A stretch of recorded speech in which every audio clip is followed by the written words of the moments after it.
Hola Pablo, ¿qué nos vas a recomendar para este mes de noviembre?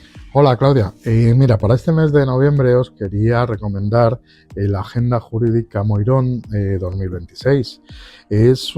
Aparte de ser una agenda, es una gran herramienta para el abogado en ejercicio.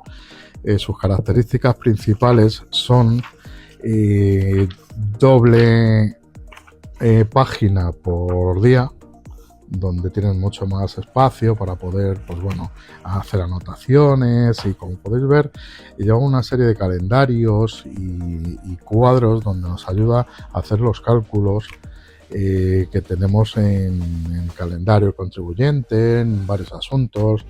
En fin, es algo muy práctico que os lo recomiendo de verdad, y sería un gran regalo también para estas navidades. Ahí os lo dejo.